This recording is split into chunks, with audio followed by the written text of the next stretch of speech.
What's up, Modern Contractor TV? Teddy here. In this episode, we sit down with Paul Maskell from Blue Collar Advisors. Paul is a fractional CFO. In this episode, we dive deep into why, as a home service contractor, you need 3 people on your financial team. You need your bookkeeper, you need your accountant, and then most important, you need your CFO. And it could be a fractional CFO. It doesn't have to be a full-time CFO. Most contractors aren't at the level to have a full in-house CFO, but you could absolutely afford a fractional CFO. We talk about how Paul takes his clients from sometimes 3% net profit margins upwards of 20% and beyond. So check out this episode. We dive into all the numbers and why it's important.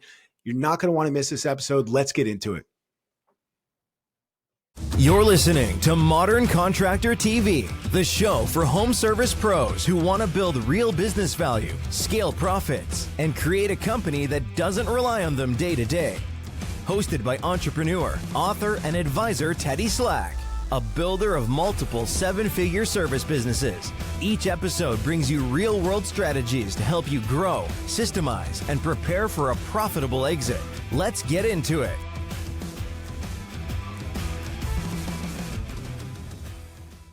Hey, Paul, welcome to Modern Contractor TV. What's up, Teddy? Thanks for having me. Excited to be here. Yeah, excited to have you on, man. And I love this topic. I could talk about numbers all day long. So I think this is a super important topic for all home service contractors who's the majority of our audience, and, I'd like to dive into a little bit about your background first. Let's talk about, because I know you were actually in home services yourself and you kind of got out of it. You had an exit and then you got into some consulting work, right? So kind of tell everybody what you got going on. Yeah, so I provide outsourced CFO services, fractional CFO services, whatever you want to call it. I help home service companies, home service business owners create consistent positive cash flow. So really kind of helping them build a better business, better life. It usually boils down to helping them achieve the goals and the vision and everything they set that they wanted to do when they started their business in the first place. So my backstory on that is I actually got a finance degree out of college, thought I was going to go climb the corporate ladder. And get the cubicle, get the corner office, do all the things. So I moved to Chicago after I got my finance degree. I sat in a cubicle for 40 to 60 hours a week. It was miserable. I watched 2008 happen and watched all these really old people at the time. I thought they were old. They're 40 and 50 years old like I am now. But I watched them all lose their job. And growing up, I grew up around the trades. My dad owned his own hardwood floor company. He was a one-man band. Everybody that he worked with alongside job sites, they're all like, you got to go to college, get good grades, go work for someone else, get the benefits, the 401k, the retirement, the health insurance, all those things. So that's what I did. And then when I watched all these people lose their job and go years without getting another job, it kind of hit me that this isn't actually that safe. You're basically running your own business. You have one client. If that client fires you, you're out of business. And in 2008, 9, and 10, it wasn't easy to go get another client. So in 2010, I quit my job, moved down to North Carolina. So I've been in North Carolina since 2010. I've scaled and sold 4 different companies, most recently electrical service companies. So I spent the last 3 years or so before my current venture in the trades. My partner was the electrician. I was the business finance operations person. We scaled it up. He ended up buying me out. And then when I was, trying to figure out what do I do next, I kind of realized all the businesses that I've grown, scaled, and sold, I did it by knowing the numbers. I did it by using numbers to make the best decision for the business, removing the emotion, removing the ego. We as business owners are really good at having ideas and really good at having no reasoning of why we think they might work other than we think it might work. So that's what we really do now. So I started, doing fractional CFO work after that exit. And we really focus on helping home service business owners have that clarity, have that confidence, consistent positive cash flow, sleep better at night, all the things that we want from a business that very few actually achieve. Yeah, no, 100%. I had that same experience. I mean, a lot of contractors I talk to, they just don't know their numbers. They don't pay attention to them. They think I have an accountant for that, or my bookkeeper handles that. I don't really need to pay attention. And I was the same way initially when I first got into business, didn't realize how important it was. And yeah, talk a little bit about why fractional CFO is important on top of having also a full-time, or maybe a fractional bookkeeper or a part-time bookkeeper, but having a CFO as opposed to I have a bookkeeper and an accountant, so my books are handled, right? So how does that CFO position kind of fit in between those two? And, what role does that CFO play? Yeah, that's a good question, Teddy. So What I'd like to tell everybody is you need all three, right? You need a really good bookkeeper, you need a really good CPA, and you need a really good CFO, fractional CFO, someone that's helping guiding the company forward. So a really good bookkeeper is going to make sure all the data is clean, concise, it's accurate, and it allows you to have good data to make good decisions. Now, what I've learned over time is most business owners, when they start, they get a bookkeeper just because they know they have to have one. They don't know if they're good. They don't know if they're bad. They don't know what they don't know, but well, I got a bookkeeper and they handle that. I hear that phrase all the time. I have a bookkeeper, they handle it. And then when it comes to taxes, well, I have a CPA that handles that. And that's great. They're just doing compliance work. They're not necessarily doing strategy. They're not actually doing, what might be best for the company. And what I've learned is most bookkeepers, if they don't understand the trades, they're not really doing you any favors with how they set up your chart of accounts and how are they handling these transactions. Is their CRM actually connected to QuickBooks? All those things. So the analogy I like to use, Teddy, is if you're in a car and you're driving, every time you pass something, now it's in the past, it's history, it's in the rearview mirror. That's what a bookkeeper and a CPA does. They are historians. They're telling you this is what happened in the past. Now, what a CFO is going to do, if they're good, is they're going to then look into the future. You're driving right now. So you're in New Jersey. I'm in North Carolina. If I'm driving from North Carolina to New Jersey, we need somebody to guide us to get us there. In this day and age, we need a GPS. So I like to equate the CFO as the GPS. They're going to tell you, if you keep going this direction, there's a road closure and you're going to have to detour. So why don't we just detour now to save ourselves headaches, right? And they're going to continue to make sure you get to New Jersey. Whereas the bookkeeper and the CPA, they're going to be like, oh, we just passed Raleigh. Oh, we just crossed the border. Oh, we're into Maryland. They're telling you what happened in the past. So that's really, we provide the financial roadmap so that way we as business owners actually achieve our financial and our personal goals.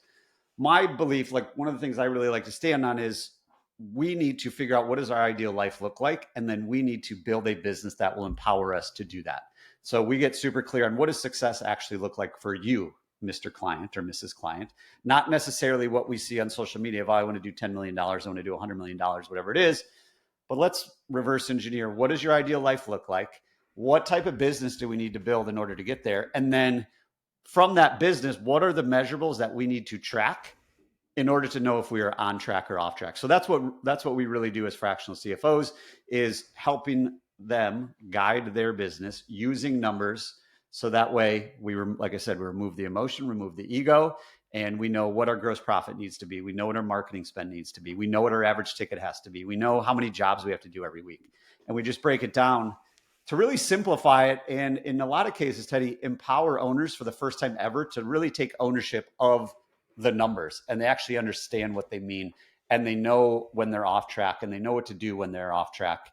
And if they're on track, they know why they're on track. Yeah.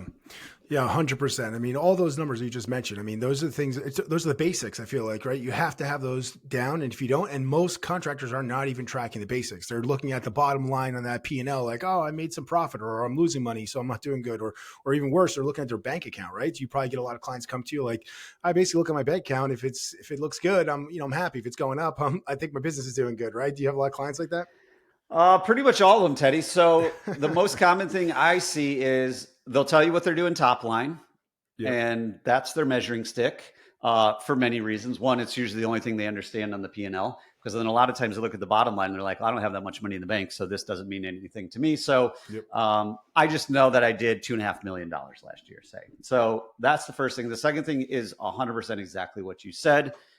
They make 99% of their financial decisions based on how much cash is in the bank at that given second, which is a tiny, tiny, tiny snapshot of what's actually going on in your business. And more often than not, the money in the bank account, when you do all the math, there's really no money in the bank account. It's just, at that point in time, it shows there's money, but there's still a lot of things that have to happen with that money before you actually get to the bottom line. So yeah, so that's, and it's not their fault. Like 95% of home service business owners, probably before COVID, 99% were technicians who left a company who wanted to do something better. They didn't like where they were working. Either they didn't like the culture, they didn't like who they were working for, they didn't like the commute, they didn't like the pricing, whatever. So they said, I'm going to go do my own thing. And they did go do their own thing. They did it really well because they're really good technicians. They're really good talking to customers. And then all of a sudden they had to hire somebody to answer the phone and to do the mail and to send out invoices and to do the books. And then before you know it, they had to hire an apprentice, and then they had to hire another technician. And then 4 years later, they've got $3 to $5 million coming in, and they have no idea why the harder they work, not any more money's going in the bank. Yep. Yeah. I mean, I experienced that myself. So that's why I'm shaking my head, because for the first 15 years, I didn't track numbers. I didn't read any books. I didn't educate myself. I didn't listen to podcasts. I didn't go on YouTube to try to learn. I didn't do any of that stuff. I just, hustled, chase top line revenue, thinking that, no matter where it came from. And I mean, I opened a bunch of different companies, went into a bunch of different directions, thinking like top line. But then, you start to learn like, oh, this is not it. Actually, you want to really pay attention to the bottom line. That's the only thing that matters. And how do we get there? And that's when you start tweaking all these numbers. Like you said, your average ticket and, your gross profit margin and things of this nature. So yeah, I mean, this is something that everybody needs to hear, because you're flying blind. Otherwise, if you don't have these numbers dialed in, you could absolutely crash and burn at some point. I don't care how big you get. I mean, I have a client that's doing 60 million in solar, and sometimes they can't take a paycheck. There's 3 partners. Sometimes they don't pay themselves because just the way they operate, I'm like, this is not good, guys. You know what I mean? Like, this is, this is not a way to operate a business, especially at this level. But they're growing so aggressively. But they're not paying attention to their correct numbers. In my opinion, it's just growth at all costs. And that's one of my biggest red flags, for anybody that I speak to, for sure. Yeah. And it's the mentality that, well, once I get here, wherever here is, then we'll be okay. So even if you're doing 60 million, the mentality is probably, well, once I get to 70 million, then we're going to be fine, because we're going to hit our numbers. We're going to be able to pay ourselves. We're going to be sleep well at night. We don't have to sweat payroll anymore. There's going to be plenty of money in the bank. But if it's not dialed in now, the more you do is just going to make that problem bigger. And that's right. Like, I really try to get across to any business owner, no matter the industry, is if we're not doing profitable things now, what makes you think if we just add more revenue, why is it going to be more profitable in the future? And to me, a lot of times it comes down to, like, once your business is profitable, to be honest, it's a lot less exciting and it's more boring. Because it's like, wow, this is working. And what do I have to chase now? What fires do I have to put out now? What bright, shiny objects out there now? But if we can just get it profitable and like do the basic blocking and tackling, I feel so many times we get so caught up with, oh, the AI this and so said this. But at the end of the day, the fundamentals of business have not changed since business commerce was started hundreds and hundreds and thousands of years ago, right? Like, those don't change no matter what tools we're using in order to get there. Yeah. Yeah. 100%. I mean, do you see that a lot of these clients that you speak to, like, let's say, for example, they come to you for like a hiring, they want to hire somebody. They come because, like you said before, like they just hire, they hire to try to fix the issues. Right. And then all of a sudden they're not making money. Right. So do you help your clients making those strategic decisions as well? Like, hey, you know what, you guys are pretty capped out as far as, where you're at profitably, you really can't afford to bring on another person. Is that something that you kind of help make those strategic decisions as well? Yeah. So that's a good question, Teddy. And that's, really what we do once we kind of get the ball rolling. So what I have found, many times, there's kind of like 3 parts to this process. The first 2 parts aren't that fun, because we got to undo all the crap you've done in the past that wasn't right. So like, it's never fun to not only raise your hand and admit that you're wrong, but then go clean up all the mistakes to then make it a lot more, solidified from a foundational standpoint. So really the first step is we got to make sure our data is accurate. We've got to make sure that we know that if we use these past numbers to guide us into the future, that they are directionally accurate. So a lot of times first we started just like, let's work with the bookkeeper and let's make sure our chart of accounts are set up properly. So we know what our gross profit is. So we know what our overhead is. So we know what our office payroll is. So we know what our marketing spend is. And then even, going into the balance sheet, that's a whole nother conversation. So we do all that. And then now let's fix the fundamentals of your business. If our office payroll is too high already, well, first let's solve that problem before we go scale. And going back to what we talked about before, Teddy, so many times you think, well, if we just go get more revenue and scale, it'll solve that problem because the margins are going to fall in line. But what we don't answer is, well, when we go get that more revenue, if we're not efficient now, we're going to have to go hire more people and we're going to have to do more things, and we're still not going to be profitable. So that's really the second part, is let's make sure our margins are dialed in before we go get more of these things. So making sure our cost of goods sold is in line so we can achieve our gross profit margin, making sure our marketing spend is in line so we can continue to operate and continue to drive leads and all that, making sure our office payroll is where it needs to be based on how much revenue we're doing. And then, making sure our overhead is right size for our business. So that's like big picture. And then we determine things are wrong. It gets into kind of what's driving those drivers. Is it we're getting all these calls and we're just not booking them? So what would happen if our call booking rate went from 60% to 70%? Well, we'd have a lot more work and we wouldn't have to pay for it. We just have to get better at answering the phone. Yep. What if our, and I've, knowing your story, what happens when our average ticket goes up or our closing rate goes up? We don't have to get any more leads, just to get better at what we're doing already. So many times we think more leads and more revenue are going to solve the problem, but usually the answers are already within what's going on in the business. We just got to clean it up. So once we clean it up and have that solid foundation, then it gets into the fun part of the strategy of like, okay, I want to go from 5 to 7 million. All right, well, who do we need in order to get there? How many new people do we need to hire in order to get there? Now let's map it out, do the forecasting, do the projecting. So we know we got to hire this person at this point, and then hopefully, 90, 120 days from that person starting, they're fully functioning, and we can then go do more revenue. So then we, it's kind of like we scale and then we build, we scale and then we build, but it's with purpose, it's with intent, and there's strategy behind it. One of the things that drives me nuts more than anybody is most people who aren't profitable is they just tell me, or they'll tell anybody, listen, well, I'm just reinvesting back into the business. Oh, yeah. That's why I'm not profitable. Yep. So I say, well, what are you investing in? Yep. And that's the answer. Nothing. There is no answer. It's not like, well, I put an extra $50,000 into marketing. I got this. Or I went and sent all my technicians to training and spent $30,000, and now our average ticket's way higher. Very rarely, if ever, is that the answer. The answer is always crickets. And it's like, oh, busted. You're right. I was just telling myself that story. So that way I feel better about myself that's why we're not profitable, is we're just reinvesting into the business. Yeah.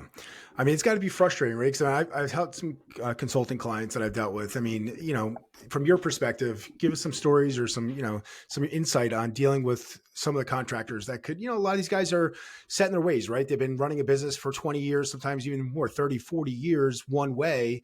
And now here you come in and you're like, hey, we should be doing A, B, and C. You've been doing, X, Y, and Z. It's not the right way. So talk a little bit about that and like how you overcome those frustrations and some of those roadblocks that you might be dealing with mindset issues with the business owners. Yeah, Teddy, it's clear you've done this before, because that is the hardest work a business owner will have to do, is wrap their head around it's time to do things differently. Now, the definition of insanity, as we all know, is doing the same thing and expecting different results.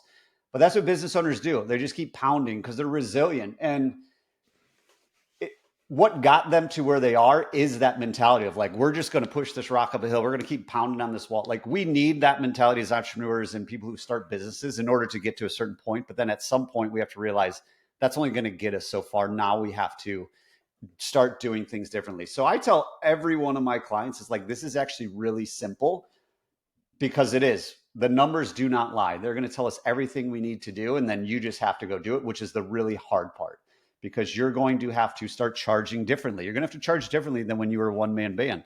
Now you've got 12 technicians, you've got a whole office, you've got all these things, and you're able to deliver way better experience than the one-man band. So we should be able to charge accordingly. So that is the hardest work they have to do, is getting their mindset in the point where I'm going to have to let go of a lot of things in order to get to the next level. And you see what, if anybody follows sports, you see with sports all the time, certain players will get you to a certain level. And then you have to get rid of like the fan favorites to then get the next level of people. Like, man, we just couldn't keep that guy anymore because he was maxed out. He was a fan favorite because he was like Rudy, right? Like, he maxed his potential, but he's not going to get us a championship. So now we have to level up. And like an exact example, I was just on a client call right before this. Client does $5 or $6 million, but his net profit was always around 2 or 3%. And his mentality was, well, I don't want to pay taxes. And I tell everybody, I'd rather make $1 million and give 400,000 to the government and keep 600 instead of making nothing and not giving anything to the government. Yeah. Now, you talk to wealth advisor, tax strategists, there's ways to mitigate taxes, do it illegally, all that. That's not my, that's not the field I play in. But he already had $6 million worth of revenue coming in. So there was enough revenue there to turn it into a profitable entity very quickly if he was willing to put in the work. And I tell everybody up front, if you're willing to put in the work, you will get ridiculous results. Now, that was 12 months ago. So we're recording this in October 25. 2024, he was at like 2% net profit.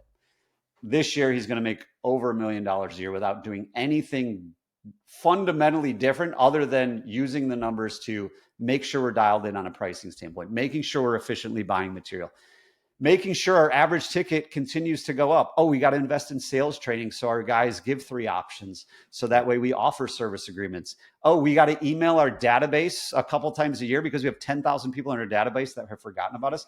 Like doing all these things that literally don't cost any money. It's just doing things differently than you've always done it. But then like anything, like I coach my daughter's softball team. I've coached her for 3 or 4 years now. And I tell them all the time, like, if you're trying to do what you're doing today back in T-ball, it wouldn't be possible. But you also never really check off the milestones that you've made it from T-ball to now kids are pitching at you and throwing at you quick. But it's the same way in business. If we look at like the progression, once you do it a couple of times, then it's like, oh, this is easy, right? Like maybe 3 years ago, it wouldn't have been easy. But once you've done it, call it for a month, now it's just a part of the new routine. Hey, we always offer 3 options. Yes, it's going to suck to tell all your technicians, hey, we're going to start offering 3 options. But within a month, everyone that's bought in is going to be all in because they're going to see their average ticket go up. They're going to see the customer experience go up. They're going to see the satisfaction. And if you're paying your people properly, they're going to see a lot more money in their bank account. Yeah. No, absolutely. A lot of times it comes down to those minor tweaks that, like you said, doesn't cost any money, right? You just got to go through the processes and figure out how to tweak them and improve those systems and processes. And it really could drive to the bottom line. I mean, I got obsessed with doing that because once I saw that was possible, I'm like, how can I do this in every part of the business? Because I see it affecting the bottom line. I'm like, where else can I add things or come up with ideas? I was coming up with all kinds of pricing strategies and different programs and guarantees and options. Cause I'm like, this is great. This is moving right to the bottom line. My profit margin was going through the roof. And it was like, I became obsessed with the bottom line once I really figured out how to do it. And that's the game, man. In my opinion, that's the game to play. It's not top line revenue. I mean, I talked to a lot of guys. I tell them when I sold my business, I mean, we were just pushing almost 4 million, but it sounds small to most contractors, especially like bigger, like home improvement contractors, like roofing and siding windows, because they're bigger ticket. But I was 43% profits. That's really like running almost like a $15 million roofing business, a high ticket roofing business, because of the profit margins. I was at 43% basically EBITDA, which is like unheard of in home service. Which is insane. Yeah. And it was, even to this day, the guy that bought the business, I mean, I don't think he realized it, because I'm like, do you realize what you're buying here? I'm like, this thing is a money printer, bro. You're buying a money printer, just keep it going. Don't change anything. Unfortunately, after I sold it to him, he started tweaking the contracts, messing with stuff. I'm like, bro, what are you doing?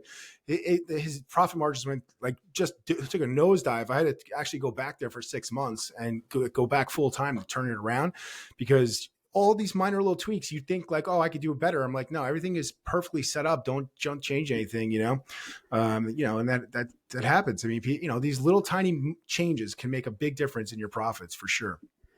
Yeah. And I think the example that you just used goes back to what I said. Like, once your business is profitable, it is kind of boring, and you're going to want to you're going to want to do something, chase something. But like, once our clients get there, like literally one of the biggest action items I give them is like, don't screw it up. And by I mean, don't screw it up. Like, just don't go do things that are outside of this plan. Like, it's not like go do more of this. It's just keep doing what you're doing because it's working. We just get bored really quick when it is working. And then it's like, well, now what do I do? I'm so used to just putting out fires all day. And like you said, like the person who bought your company, it's like, I feel like I need to do something. Yes. But in that case, like, well, then go buy a business that's 5% net profit and go fix that around. Don't buy a business that's a 43% net profit, which is unheard of. That's just like, put it in your portfolio and let it print money. Yes, exactly. Let me take a quick minute to let you know about something that's genuinely changing the game for contractors right now. The software is called LiveSwitch. You know how much time we waste by going out and doing free site visits? LiveSwitch lets you send a link to your prospective clients where they could pull up a video that will be recorded. There's laser pointers inside this technology where you could point them to show you where the problem is. It could be a leaking pipe. It could be an electrical issue that's not working. It could be an area of concern in the backyard where you don't know, you're not sure if there's access and you want to see if your equipment's going to fit back there. Well, you no longer have to drive to the property. You just send a link to your client. They pull up their phone and boom, you're able to see live exactly what's going on. You're able to then integrate AI into this. We'll record all the notes. It'll summarize the call. It'll take photos of what you're seeing and document all this so you could not have to drive out to the site. I personally saved thousands of hours by selling clients over the phone before Live Switch existed. And I took risk all the time because I didn't know if there was access for my equipment. I didn't, the clients couldn't really explain what was going on. With this technology, I would have saved myself tons of money by just winging it and sending quotes without actually seeing the job. If you guys want to get a free demo of this software, click the link in the description. It'll send you to a scheduling calendar link where you could check this out and see if it's a good fit for your business. Yeah, I mean, we had everything dialed in. I mean, the closing rate was high. He was just getting some pushback from one of the sales reps, and they're like, "Oh, we can't compete with the the competition's cheaper than us." So they started lowering the price. I'm like, oh my gosh. I'm like, no, we don't have competition because the way we were pricing things is nobody was competing with us because they didn't offer the same stuff. So it's a matter of just how you were selling it. But yeah, those minor changes do make a big difference. So I'd like to kind of switch gears here, talk a little bit about, as you know, we're launching a roofing company here in New Jersey in this market. So I got a question for you specific to my situation here. So, and I think it will help a lot of, new companies that are just starting out, like bootstrapping, because I think it's important for a lot of guys that are starting out. A lot of guys don't just come out and buy companies, right? There's a lot of guys that say, you know what, let me start my own company, right? And I'm actually putting some content around that, bootstrapping a business, and I'm recording some content every week on how I'm doing it. So I'd love to hear your intake, your input on this as far as pricing when you first start out, because obviously, I'm not going to have a ton of leads day one, right? We have to build up to those leads. So, maybe I'm going to do a handful of jobs the first, 60, 90 days, whatever that case may be. But, to cover your overhead, like what would be your pricing strategy from day one? Because it's kind of hard to dial it in, right? When you don't have a ton of leads, you're not doing, 5, 6, 7 jobs a week. Maybe you're only doing 5 or 6 a month, Yeah, that's a good question, Teddy. And I think that's where a lot of companies get stuck further on, because when they priced their work originally, when it was just them and a couple people, they never really changed from that. So if you can have the patience, and this is an instant gratification world because we want things quicker, better, faster. We want to go from 0 to 10 million like tomorrow. Yeah. Right. But if you're okay doing one job a week and like doing it amazingly well, then we still need to charge accordingly. In my opinion, we need to charge if it's, say you are just a one-man roofer and you're actually going to be the one doing the work. Just for example, say, because there's people listening to us like, oh, I want to go start a landscaping business. I'm going to be the one cutting the grass first. I'm going to be doing this. We need to price it still as if we were running a legitimate business, and we aren't doing any of the work, in my opinion. That is if you can deliver on the promises you're giving. So what I tell everybody, and you've probably heard the analogy, some of the listeners probably heard the analogy, is speed, quality, and price. Any person buying anything, no matter what it is, home service, home improvement, hamburgers, whatever it is, speed, quality, and price, they can pick 2 of them. My favorite customers are the ones who want it done really well and they want it done quickly. Meaning if you call us today, we're going to be out there tomorrow for an estimate if it's a roof. If you call me with a plumbing leak, we are going to be out there today. So cool. You're going to solve our problem quickly.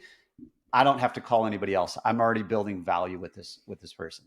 And then I'm going to do it really well. Most of the one-man bands do it better than anybody, right? Like they are the best of the best. They have all the time in the world to give the attention to the customer. Yeah. So if we can do those 2 things well, then we need to charge accordingly. And I had this conversation with my dad all the time, and he didn't really listen too much, but he was the best at what he did. He started laying hardwood floors when he was 18 years old, right out of high school. He's laying hardwood floors, did it till he was 65 years old. Wow. God bless him. He was in Michigan. So like he did all the professional athletes' houses. He worked just outside of Detroit. So he was doing, all the Red Wings and Tigers and all their floors. But he'd be booked up for like 2 months. People wait for him 2 months to get their floors. I'm like, you realize you could probably double what you're charging, cut that wait time in half, make twice as much money and not have to work as much. So if we can compete on those things, you pick what we want to compete on. Like I said, in my opinion, we want to get to it quickly. We want to do it really well, which means we can charge a premium for it. So that's my preference. Now, there's no wrong way to do it as long as you're getting clear on your goals. So the people that get it done quickly, but they do it poorly, they're going to be very well priced. In my opinion, that's the handyman. A handyman can come out, they'll patch your roof super quickly. It's going to be a terrible job because they're not really good at anything. They're just okay at a lot of things. And it's going to be super reasonable. You can do that. There's plenty of homeowners who want that person, right? Yeah. Or you can be the one-man band who's booked out for a really long time. So speed is an issue. If you called my dad for an estimate, you'd be like, cool, I'll call you at the end of the month and I'll come out there, right? He would still follow through. He'd call, he'd show up, give him the estimate, but he was just busy. He was booked up, but he does it really well, right? So it's going to take a long time, but he does it really well. So he's going to be reasonably priced. So if I was starting a company, I want to get clear on what does this future business look like? Do I want to be the one-man band who makes a lot of money but doesn't hire anybody? Or do I want to build an organization that I don't have to do the work one day? Yep. And then we reverse engineer, well, what is that company going to be built on? In your case, if I had to guess, you want to scale this roofing company up. What we don't want is those people to call you today and then they refer you to a friend and that friend calls you next year and they're like, well, you just did so-and-so's house for 10 grand. Yeah. Now you're charging me 22. You're ripping me off. Yeah. Right. That's what I don't like. And a lot of times people get stuck in like the discount, kind of, they get addicted to discounts where people talk, social media talks. There's neighborhood face groups who talk. There's Nextdoor. There's all these things. So if we give somebody a discount, we kind of have to give everybody a discount. And I'm anti-discounts because I think if you give a discount, you eliminate all trust with the customer because now they don't know what the real price is. And I equate that to going to buy a car. If you go buy a car and you say, what's the best price? And they go talk to the manager in the secret room and close the door and they come back, oh, we can do it $250 cheaper. Yep. And you're like, no, I'm good. They're like, okay, let me go talk to him again. And then he comes back with a better price. To me, just lead with your best price. No matter what your model is, lead with your best price, but make sure, going back to the initial question, I know that was a long answer to a short question, but you got to charge what you would charge if somebody else is going to be doing the work, which means you still then have to have profit left over. Whereas most people, when they start, the only thing they do is make sure there's profit left over, even if they assume they're not paying anybody, they're just paying themselves to do it. And that's where we get stuck. Yeah. No, I think that's what happens to a lot of contractors. And that's why there's a lot of these chuck into trucks and they're cheap because they're like, well, I have no overhead. I don't have an office. I don't have anything. So I could do it for a lot less because, it all comes into my pocket after I pay my subcontractors or pay my materials or whatever. And yeah, they never get out of that, like that race, right? That rat race where it's like, they don't know how to price correctly. But yeah, I mean, I guess, yeah, 100% agree. I mean, that's exactly the way I look at it. So the way I'm looking at it is basically, I don't want to have any part of installing a roof or even doing the sales. To be honest, I'm bringing a sales guy on pretty quickly. Someone's going to help with business development, stuff like that. So I'm going to put all these, costs in and come to a true profitability and build it as if we're a lot bigger than we are. And that's kind of my thought process going into it. Exactly that. Yeah. And I mean, to me, the easiest way is if you can just tie percentages to it, right? So the more you grow, like your office expense is going to be really low when you just start. So what is that percentage? Now, can we maintain that percentage as we scale? So just to give our listeners and this is very generalized, very for the home service world, but if we can hit 50% gross profit, what that means is our revenue comes in and we spend 50% on cost of goods sold. In the trades, it's going to be your labor and materials, your two biggest things. So if labor is 25%, materials 25%, that leaves us 50% left over to cover everything else. If we can cover everything else with 30%, that means we have 20% left to the bottom line. Now, what are those other things? The main things that I like to group them into simplified for anybody is marketing, office payroll, and then all of your other overhead. Other overhead can be your vehicles, it can be your rent, it can be your utilities, software, all that. Depending on your model, those things are going to change. But if you just did basic math, if we have 30% to spend on those three things, 30 divided by 3 is 10, 10% to marketing, 10% to office payroll, 10% to overhead. Now, when you're starting, you're like, we don't have office payroll. Let's spend more on marketing. Or we don't have a lot of overhead. Let's spend more on marketing. That's fine. But just know eventually you're going to have to pay for those things. So if we're still spending all this money on marketing and we don't have any money left over for office payroll or overhead, then something's broke. Yep. Yeah, you got to change your pricing around or something to make it work. Yeah, for sure. Yeah. Yeah, I can see that. That definitely, a lot of these contractors, that's what they do. They have problems. I see it with like pricing, right? It comes down to that. It's like you have to have your pricing dialed in, and it's not like, hey, I called the competitors and I know what they're charging, so I'm charging this. This is what I'm charging, and I get that all the time. They're like, well, we have to be competitive. I'm like, no, you actually don't. You have to just give a really good service, and you have to be the guy who's like giving the optimal service, right? And offer things that no one else is offering. That was what I did in my last business. And I'm going to try to do that similar in the roofing industry.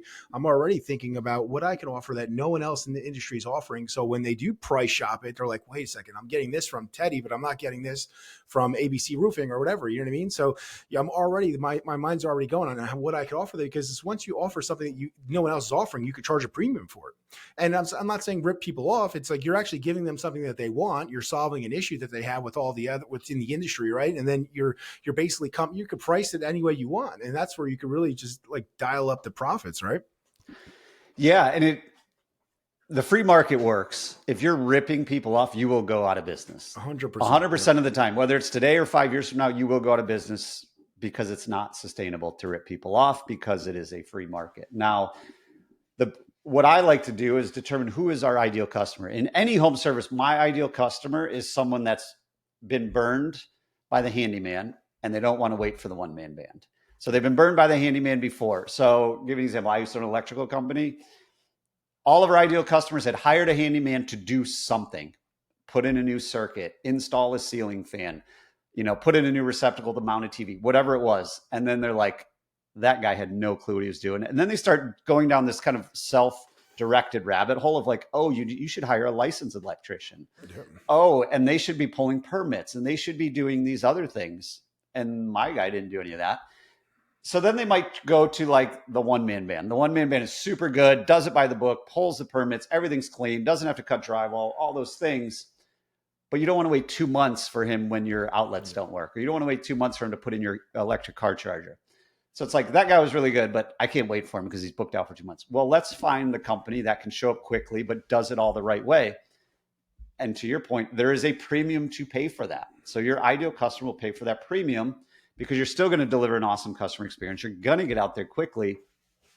And if you can build all of that value before and there's some really good books, How to Never Lose a Customer by Joey Coleman, Giftology by John Ruhlin, anything by Marcus Sheridan of endless customers, and they ask you answer. If you can do all these things before you or your technician present a price, they're going to be blown away. They're like, no one's ever done this. No one has actually called us the day before to make sure our appointment is, still there. They haven't texted us when they're on their way. We didn't have GPS tracking.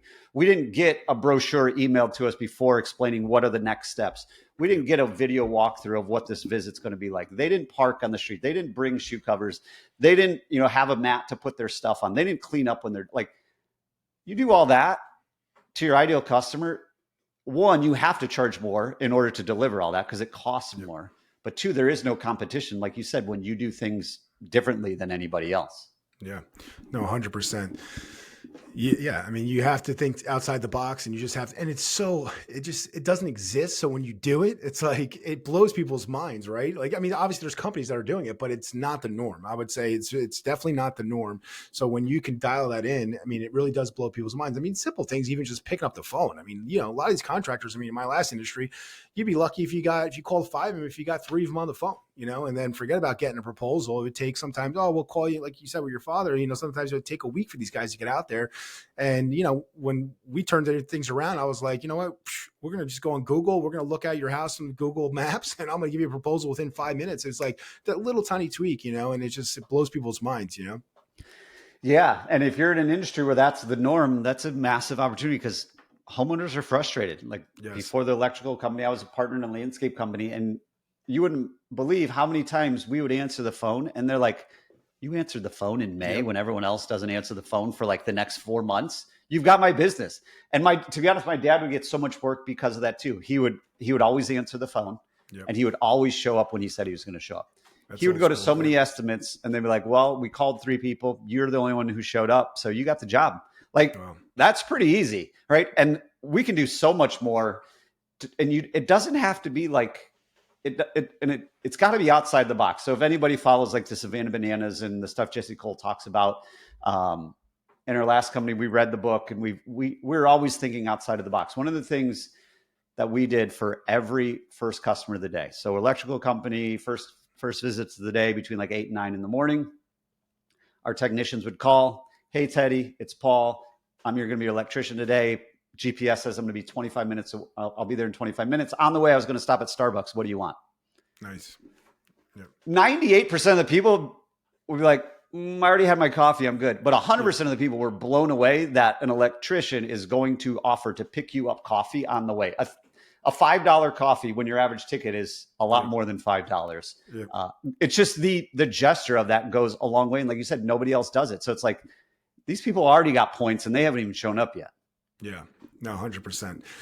Yeah, another topic, I want to just dive into this too before we finish this up. I mean, I'm sure you see this a lot, and I deal with this with some of my clients. So paying yourself the market rate, right? This is something that I like to talk about because sometimes I look at these P&Ls, and from my clients, they'll throw me a P&L, and I'm like, okay, well, how much are you paying yourself? And then they tell me, I'm like, whoa, like you're either way underpaying yourself or you're way overpaying yourself. I've seen both situations, and I'm like, of course you're not showing any profit, like you're paying yourself 3 times the market rate for what you bring to the table or what you actually are involved in the day to day. So can you talk a little bit about that and how that can affect the P&L numbers, and how do you help your clients like adjusting to that and figuring those numbers out?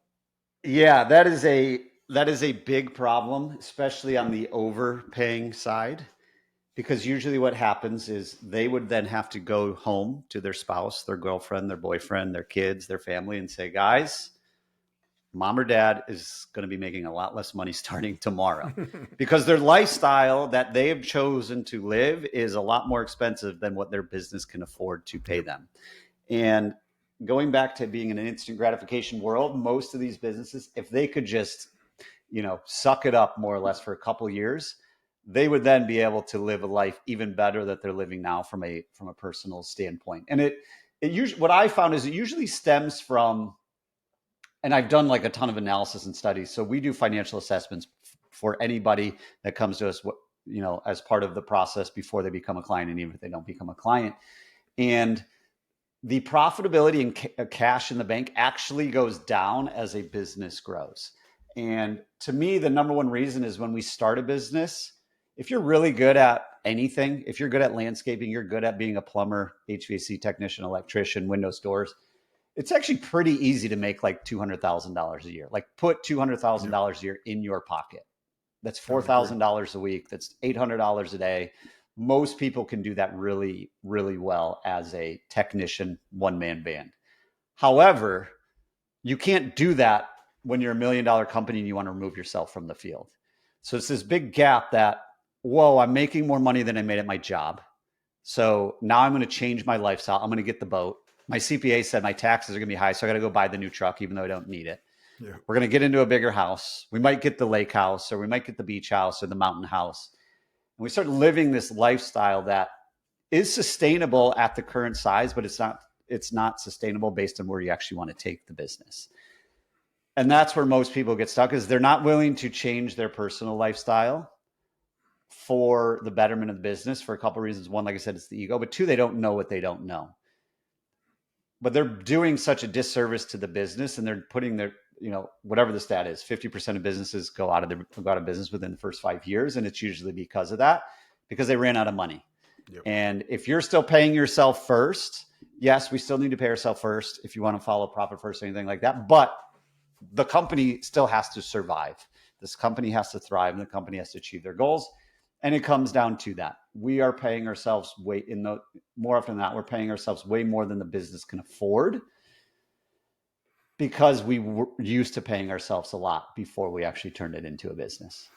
Yeah, and it throws off all your numbers too. So like to get to the proper pricing, right? So if you're going to start with, hey, we got to adjust the pricing, you really have to have that tweaked first, because if you're overpaying yourself and, you're showing that you're making a profit and you're like, oh, well, we have to just charge more, or we have to change the pricing. Well, maybe not, you know what I mean? Because if you're paying yourself way more than you should, like, for example, you got a company that's doing $1.5 million in revenue and the owner's paying themselves $400,000, like, I mean, to me, that's not like, I don't care. Impossible. Yeah, it's not possible. Like, there's no way. Like, you know what I mean? Like, maybe you're taking 400 grand out of the business, but like, that's not, but that's not possible. I mean, again, like, even if they're running every hat and they're wearing every hat in the business, it's still not possible. You have to adjust for that, and then you can start working the pricing models, right? Is that what you suggest? Yeah, because like using your example, if you're $1.5 million business and we use the numbers I threw on before, like if you're not in the field anymore, turning the wrench per se, your office payroll should be around $150,000. So that's for everybody in your office. Yeah. If you're at $1.5 million. So if you got someone answering the phone making 40 or 50 grand, well, now you got 100 grand left over. And if you have one manager overseeing stuff, well, then now you're probably down to like 60 or 70,000. So, and if you're integral into the business, then that's probably what you're going to pay yourself. Now, yes, if you do it right, our kind of benchmark is let's try and get to 20% net profit, because the average home service company is around 3 or 4%. If you get to 20% net profit and you follow something like profit first, then half of that profit can go to you and the other half stays in the business. So if you paid yourself $60,000 on a paycheck and you had a really good year, and say you made $200,000, you didn't even get to the 20%, but say you get to $200,000 and you take 100 out and leave 100 in the business, there's nothing wrong with that. But when we take it out before it's there, that's when it becomes a problem. And then we go into debt. Yep.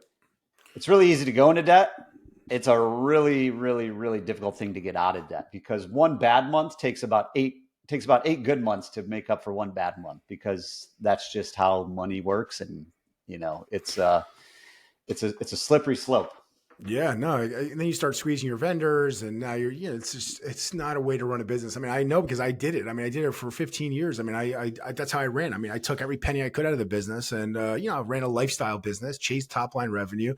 And then once I really started educating myself, I'm like, wow, this is not how you do it. And then when I actually did it the right way, and I'm like, holy shit, this is actually a lot less stressful. I'm not involved in the day to day. I'm making more money than I ever made in my life, and I'm not involved in the day to day. And I have all my vendors are paid. I owe no debt. They're you know what I mean? It's like a whole nother world, That's one of the reasons why I started consulting. So I'm like, I want to be able to like let other people know about this world. This is a cool world to be in, like to run a business this way. Like, this is actually fun. You can enjoy your business. You got money in the bank. You don't owe the vendors any money. Like, and most contractors are not. They're in that grind. They're in that hustle. They're chasing the top line. They're trying to, pay their vendors, trying to keep up with payroll, sweating payroll. I mean, it's not a fun way to operate a business.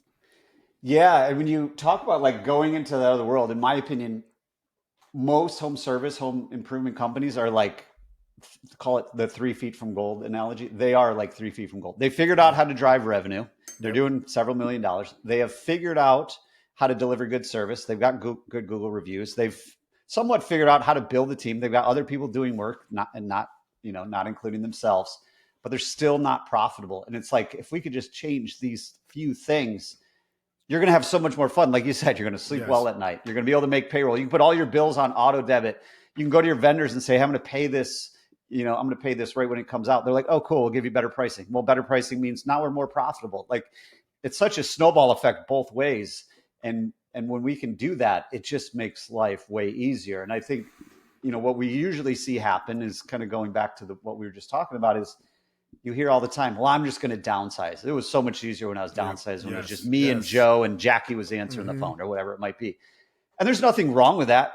You could do probably $1 million in most higher industries with like a couple people and one person answering the phone.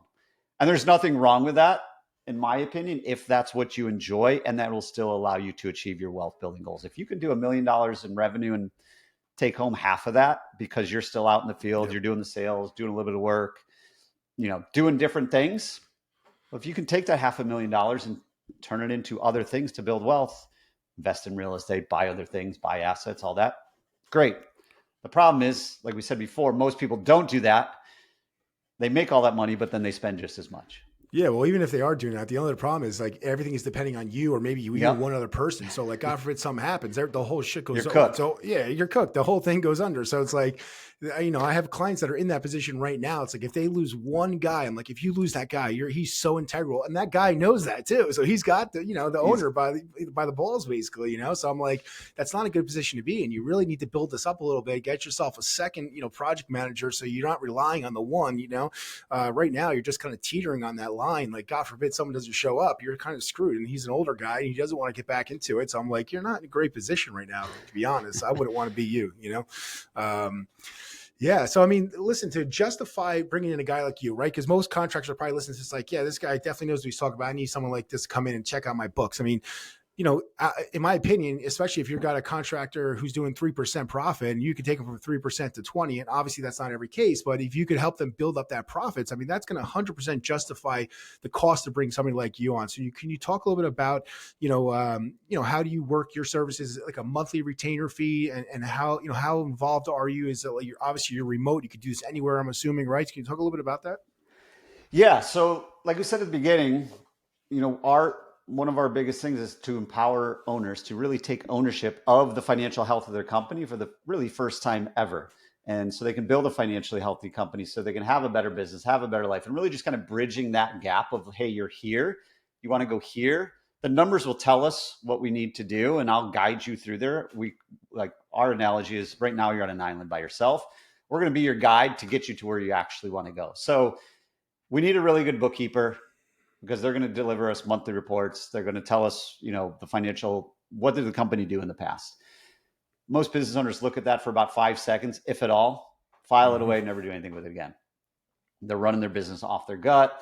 They're a firefighter. They're just doing that thing, day in and day out. So what we do to try and really simplify it is we use a scorecard. So scorecards, we know when we're winning, we know when we're losing. It's really nice to keep score because the numbers don't lie.